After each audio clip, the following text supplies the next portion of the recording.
उत्तर प्रदेश के जनपद बहराइच में कभी दाल उद्योग का जिक्र करते ही बहराइच का नाम जहन में उभर आता था। यहाँ से पश्चिम बंगाल, असम, पंजाब तक अरहर की दाल के लिए जिला बहराइच का तराई क्षेत्र मशहूर है। यहाँ की दाल निर्यात से जहाँ अनाज के व्यवसायियों को लाभ मिलता है, वहीं किसानों को भी काफी आय अर्जित होती है। लेकिन इस बार बेमौसम हुई बारिश व बीच बीच में गिरी ओलों से किसानों की कमर टूट गई है। अरहर की कम पैदावार से किसान आर्थिक तंगी से जूझ रहे हैं। आपको बताते चले, कई महीनों से खेतों में अरहर की फसल की देखभाल करने के बाद 2 बार दवाओं के प्रयोग करके किसानों ने अपनी अरहर की फसलों को खलिहान तक पहुंचाया था। अब खलिहान में मड़ाई का कार्य कर रहे हैं। मड़ाई के दौरान अरहर की फली में कम दाने निकलने से किसान बेहद मायूस दिखाई दे रहे हैं। किसान मेला राम जगदीश प्रसाद, त्रिवेणी प्रसाद हरीश ने बताया कि इस बार मड़ाई के दौरान अरहर से दाने नहीं निकल रहे हैं, सिर्फ भूसा निकल रहा है। किसानों के मंसूबों पर इस बार पानी फिर चुका है। किसानों का कहना है कि अब उनकी थाली से अरहर की दाल दूर हो चुकी है, क्योंकि इतनी कमाई नहीं कि वह अरहर की दाल खरीद सके। कई लोगों का कहना है कि किसी तरीके से पानी और ओले की फसल से बचाया गया तो बेतहाशा कीड़ों की वृद्धि हो गई, जिनसे जो दवा छिड़कने के बाद निरंतर नहीं हुए और अंदर अंदर कीड़े सारे दानों को खा गए। राम धीरज सुमिरन आदि किसानों का कहना है कि अरहर की फसल से उनके परिवार की जीविका चलती थी। किसान राजकरण ने बताया कि खाने भर के लिए दाल की पैदावार नहीं हुई है। वहीं कुछ किसानों का कहना है कि सरकार की उपेक्षा के कारण किसानों ने अरहर की खेती से किनारा कर लिया है। राजकुमार वर्मा बताते हैं कि सरकार ने जिस कदर गेहूं एवं धान के उत्पादन को बढ़ा दिया, उस तरह अरहर की खेती पर नहीं। इसका नतीजा है कि तराई में दालों का उत्पादन निरंतर घटता गया, जिसका नतीजा यह है कि दाल बाहर से मंगाना पड़ता है, जिससे लागत मूल्य बढ़ जाता है। लाभकारी न होने से ज्यादातर दाल की खेती करने वाले किसान इनसे मुंह मोड़ रहे हैं।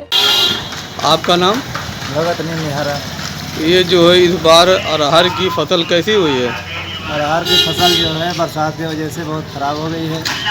फिर बाद में कीड़ा उड़ा लग गए हैं, दवा का छिड़काव हुआ है, लेकिन फसल बहुत ख़राब हो गई। अखंड भारत न्यूज के लिए जमील अहमद की रिपोर्ट, बहराइच।